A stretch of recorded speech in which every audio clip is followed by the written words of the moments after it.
السلام عليكم ورحمة الله تعالى وبركاته. الحمد لله رب العالمين والصلاة والسلام على رسول الله صلى الله عليه وسلم وعلى آله وأصحابه ومن دعا بدعوته واستنى بسنته إلى يوم الدين. أما بعد.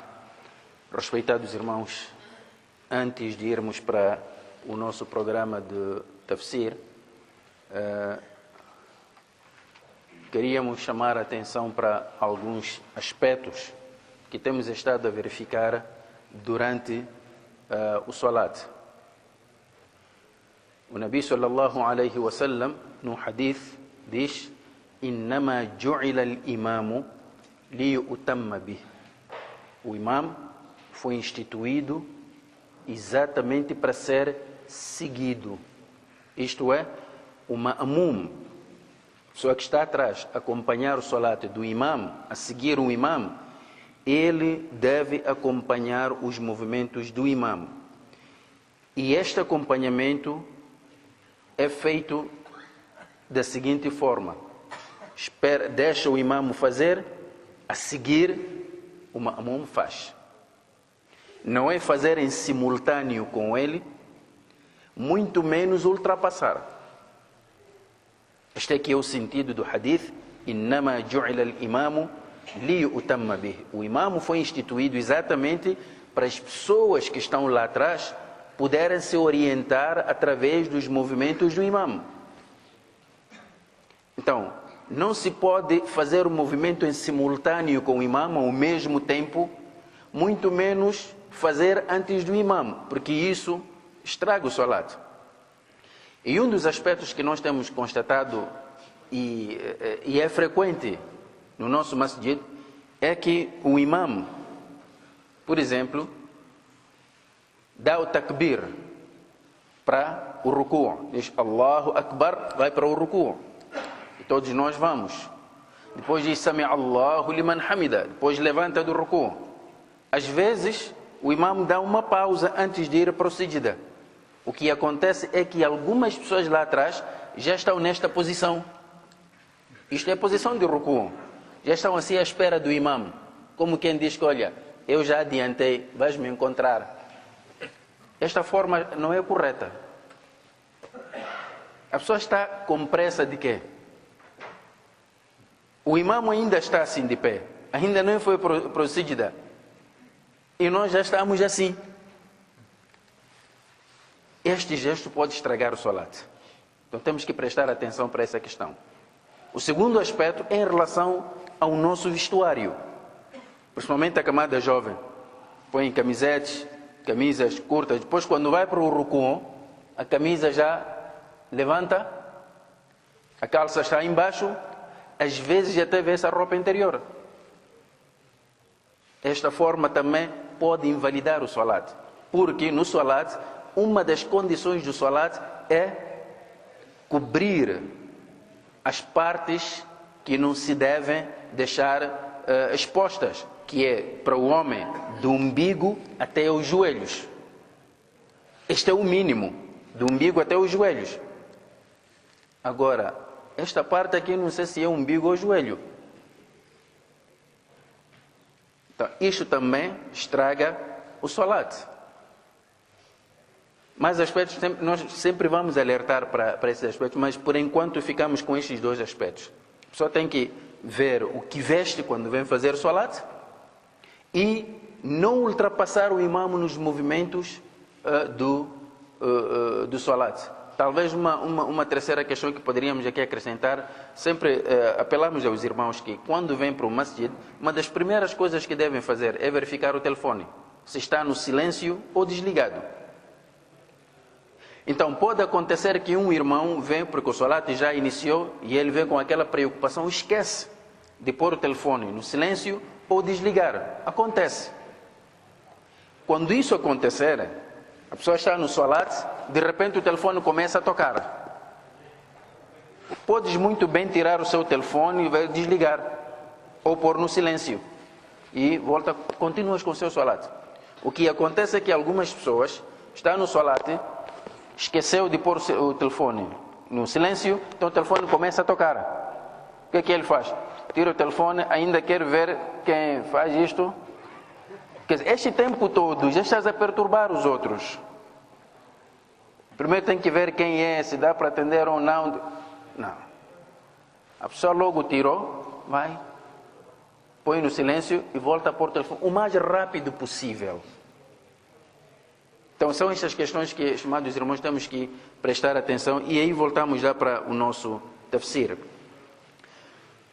E hoje vamos ter o versículo 152 de Surat Al-Imran. Na segunda-feira, nós vimos aqui os versículos anteriores, onde Allah subhanahu wa ta'ala dizia: Ya ayyuhalladhina amanu in tuti'u alladhina kafaru yaruddukum ala a'qabikum fatanqalibu khasirin. Portanto, nestes versículos, Allah havia prometido algo aos muçulmanos. Mas esta promessa também tem suas exigências. É que os muçulmanos deveriam fazer algo e Allah subhanahu wa ta'ala prometeu dar também algo por cumprir essa exigência. E depois, neste versículo 152, Allah subhanahu wa ta'ala faz lembrar os muçulmanos que ele já tinha aquilo que Allah prometeu, já havia dado aos muçulmanos, mas eles próprios, no meio do caminho, retrocederam e acabaram estragando a promessa. Portanto, a promessa não foi até ao fim, por culpa dos próprios muçulmanos. Mas antes de entrarmos neste versículo, estimados irmãos, há um aspecto geral para todos nós quando estamos a recitar o Corão Al-Karim. Qual deve ser a nossa postura quando estamos a recitar o Corão? Estimados irmãos, este Corão é uma mensagem de Allah. É verdade que quem recebeu foi o Nabi Muhammad alayhi salatu wassalam, mas o Nabi alayhi salatu wassalam simplesmente recebeu para divulgar, e ele fez. E os sahabas também ouviram isto e depois também divulgaram, e assim sucessivamente até chegar à nossa era. O que acontece é que nós muçulmanos destes últimos tempos recitamos o Corão com uma mentalidade distraída, isto é, parece que aquilo que o Corão está a dizer aqui não é para nós. Parece que nós estamos a ler uma história e dissemos que, olha, estas orientações foram dadas aos sahabas. E onde é que tu te posicionas? O Corão é uma mensagem para todos os tempos e lugares e para todas as pessoas. Isto é, os sahabas leram, receberam, escutaram, obedeceram, cumpriram, depois foram-se embora. Agora, estamos aqui nós com o mesmo Corão. Portanto, quando estamos a recitar o Corão, quando estamos a ler o Corão, devemos ter em conta que neste momento o Corão está a dirigir a sua mensagem diretamente para nós. Quando Allah subhanahu wa ta'ala diz aqui: Ya ayyuhalladhina amanu, ó fiéis, está a referir a nós. In tuti'u alladhina kafaru yaruddukum ba'da imanikum kafirin. Quer dizer, se vocês obedeceram os incrédulos, então esses irão vos fazer retroceder no vosso imã. Essa mensagem é para nós. Não é uma mensagem específica para os sahabas do Nabi alayhi salatu wassalam. Então, Allah subhanahu wa ta'ala tinha feito uma promessa aos muçulmanos. E a mesma promessa estende-se para nós. No início da batalha de Uhud, os muçulmanos conseguiram uma vitória. Eles viram rapidamente os sinais da vitória. É por essa razão que Allah subhanahu wa ta'ala diz: وَلَقَدْ صَدَقَكُمُ اللَّهُ وَعْدَهُ. Allah fez-vos ver que a sua promessa era uma promessa verdadeira. إِذْ تَحُسُّونَهُمْ بِإِذْنِهِ. Quando vocês matavam os incrédulos com a permissão de Allah, logo no início da batalha ele concedeu-vos a vitória. Mas de repente as coisas mudaram. Por quê? إِذْ تَحُسُّونَهُمْ بِإِذْنِهِ. Mas de repente as coisas mudaram. Os muçulmanos que estavam recentemente a ganhar terreno, né, e a colherem os frutos da vitória, de repente a situação se converteu numa baixa. Aqueles que outrora estavam a perseguir passam a ser perseguidos e alguns até foram mortos, outros feridos. O que aconteceu? O que aconteceu foi o seguinte: حتى إذا فشلتم وتنازعتم في الأمر وعصيتم من بعد ما أراكم ما تحبون منكم من يريد الدنيا ومنكم من يريد الآخرة. A causa desta mudança reside aqui, neste trecho do versículo. Reside exatamente aqui. A primeira questão é حتى إذا فشلتم. Até que quando fizeram isto, fashiltum. O que é fashal? Fashal, hoje pergunta qualquer árabe, o primeiro significado que surge, fashal significa perder, insucesso. Mas aqui, Ibn Kathir, narrando de Ibn Abbas, radiyallahu anhuma, ambos traduziram a palavra fashal por medo.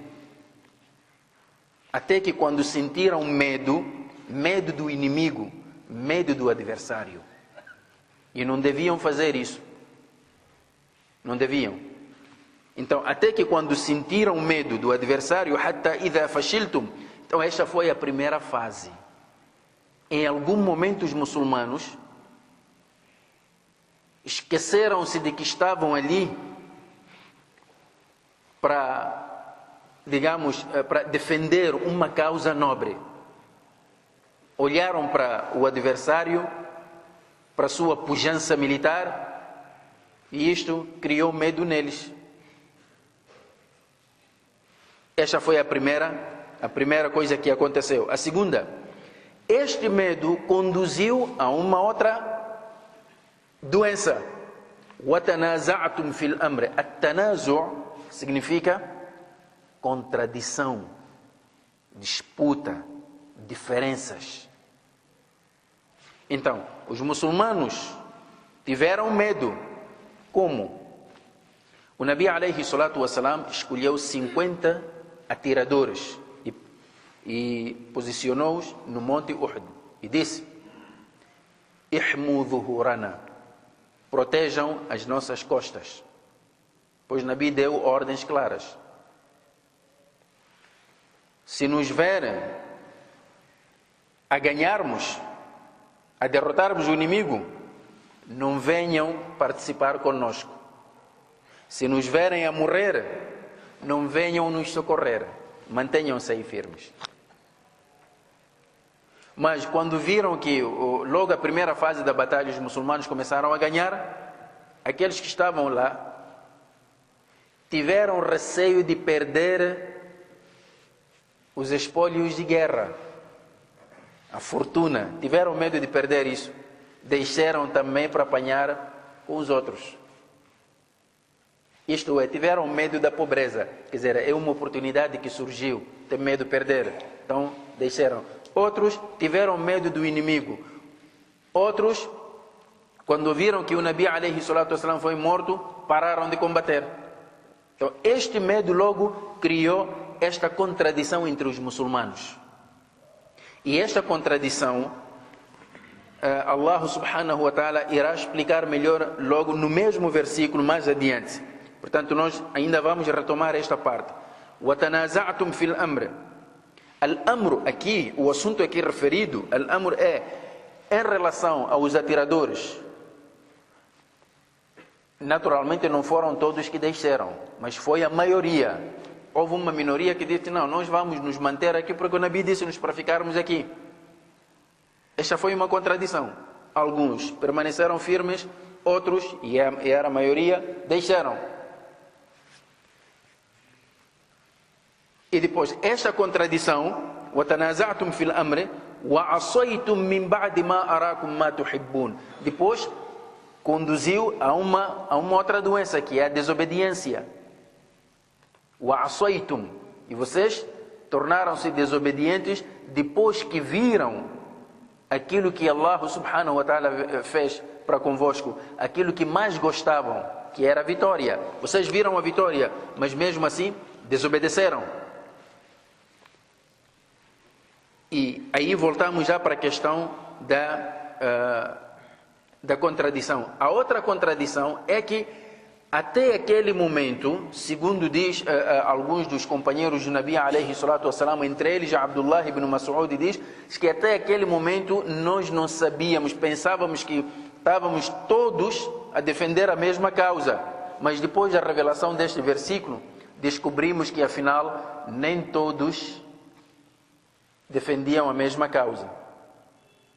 Vejam, nós estamos a recitar este versículo, estamos agora a fazer o tafsir deste versículo e devemos fazer uma leitura da nossa própria postura hoje à luz deste versículo.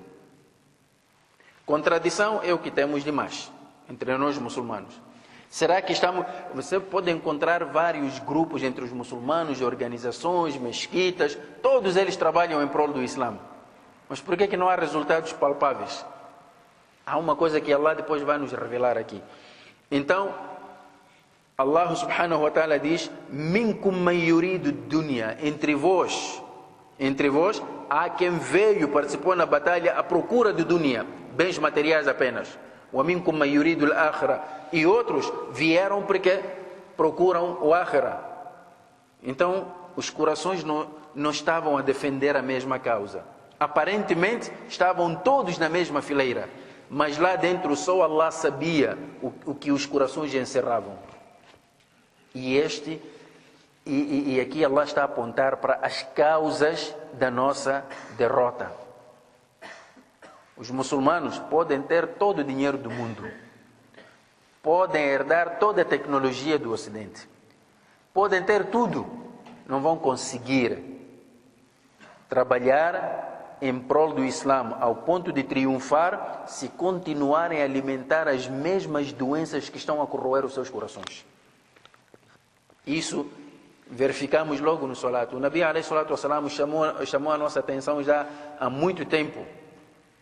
Ele sempre tinha o hábito de endireitar as fileiras e dizia: La takhtalifu fatakhtalifa qulubukum. La takhtalifu, isto é, não criem contradições no alinhamento das fileiras do Salat.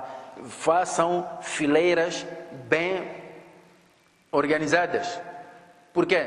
Porque a divergência nestas fileiras do Salat irá conduzir à divergência dos corações.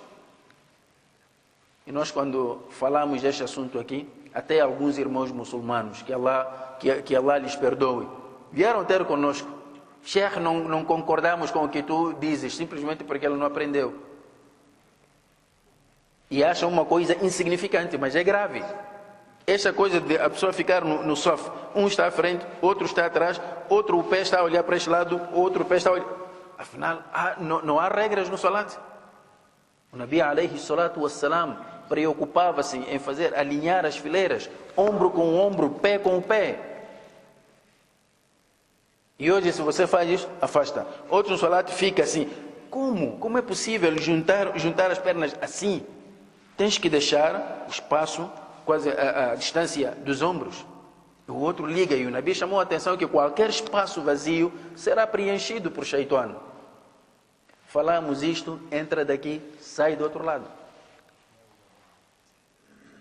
Por quê? Porque nós habituamos que nos últimos tempos o álimo é um CD. Então, quando temos tempo, ligamos aquele CD, ouvimos, acabou ali mesmo. Não há proveito nenhum. E é por isso que às vezes até os nossos árabes ficam cansados.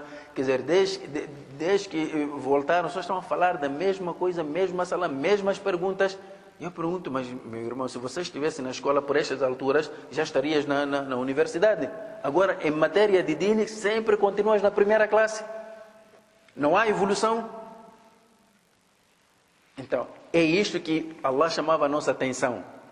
O perigo da contradição entre os muçulmanos. O perigo é isto. Hatta idha fashiltum wa tanaza'tum fil amri min ba'di ma arakum ma tuhibbun minkum man yuridu ad-dunya wa minkum man yuridu al-akhirah thumma sarafakum anhum liyabtaliyakum. Depois Allah evitou que eles vos derrotassem, Allah subhanahu wa ta'ala então salvou os muçulmanos de serem exterminados, mas tudo aquilo era teste de Allah, liyabtaliyakum, era teste de Allah. وَلَقَدْ عَفَا عَنْكُمْ, mas mesmo assim Allah vos perdoou as falhas que cometeram nessa batalha. Allah vos perdoou. وَاللَّهُ ذُو فَضْلٍ عَلَى الْمُؤْمِنِينَ, e Allah é o agraciante por excelência para os crentes. As suas dádivas são inúmeras. Quer dizer, se Allah não perdoasse as nossas falhas, nós já estaríamos perdidos. Mas falhamos e Allah perdoa. O mais importante é que quando falhamos, devemos pedir perdão, tal como o Nabi alayhi salatu wassalam dizia: Kullu ibn Adam khata, todo ser humano é errante. Wa khairul khata'in at-tawwabun, mas o melhor dos errantes são aqueles que quando erram, pedem perdão. E Allah perdoa esses pecados. E mais uma vez Allah faz-lhes recordar a situação em que viveram naquele momento. Recordem-se de quando vocês saíram apressadamente com medo dos vossos inimigos a subirem a montanha. Nem sequer ninguém virava para olhar para o outro. Ficaram em pânico. E onde é que estava o Nabi alayhi salatu wassalam nessa altura? Eles esqueceram-se que o Nabi estava atrás deles. E é por essa razão que Allah subhanahu wa ta'ala diz: وَالرَّسُولُ يَدْعُوكُمْ, nessa altura o mensageiro começou a chamar por vós. وَالرَّسُولُ يَدْعُوكُمْ فِي أُخْرَاكُمْ, a vossa atrás. Quando o Nabi chamava os seus companheiros: halummu ilayya, venham ter comigo, venham ter comigo. O Nabi dizia que, olha, não podem ter medo do adversário. Então Allah faz-lhes recordar isto, que em algum momento vocês entraram em pânico, esqueceram-se que estavam a defender uma causa nobre, não tiveram firmeza por causa dessas contradições. Alguns queriam o dunya, outros queriam o akhirah. Então Allah subhanahu wa ta'ala nesta altura diz: وَالرَّسُولُ يَدْعُوكُمْ فِي أُخْرَاكُمْ فَأَثَابَكُمْ غَمًّا بِغَمٍّ, e Allah acrescentou-vos preocupação acima de preocupação. لكي لا تحزنوا على ما فاتكم ولا ما أصابكم, isso para que não sentissem tristeza, não ficassem tristes por aquilo que vos aconteceu. Tudo isto Allah fez porque no final, Wallahu khabirum bima ta'malun, Allah está bem informado, está bem inteirado de tudo quanto fazem. Portanto, Allah mostrou aqui que mesmo quando estamos a defender a verdade, em algum momento podemos entrar em pânico, mas devemos evitar a contradição, devemos evitar essa questão do medo. Às vezes nós temos muito medo, mesmo sem inimigo. Hoje, muitos muçulmanos têm medo disso. E você diz a uma mulher: olha, põe lá seu hijab. Diz que tenho medo, senão vão me chamar de ninja. É medo isso. E não deve ter esse tipo de medo. Um jovem faz lá salat. Se não tenho medo, senão não vou ser aceito socialmente, vão me chamar de fanático radical. Olha, o Islã proíbe bebidas alcoólicas. É que eu vou convidar pessoas não muçulmanas para o casamento da minha filha, e se eu não trazer ali também champanhe, o que é que vão pensar de mim? É este tipo de medo que nós não devemos ter. Sou muçulmano, sou proibido de fazer essas coisas. Às vezes as pessoas dizem: olha, tu estás a beber água. No casamento dele parecia mais um funeral que casamento. Porque não havia música, não havia, quer dizer, não havia nada que pudesse animar o casamento. Pronto. Se o que pode animar o casamento é aquilo que Allah proibiu, então é melhor fazer casamento no formato de um funeral. Pelo menos não apanhas pecado. Então, e nós temos esses problemas. Às vezes temos medo da sociedade. Temos medo. Não posso fazer isto, senão o que é que vão pensar de mim? Às vezes até encontramos muçulmanos, dirigentes.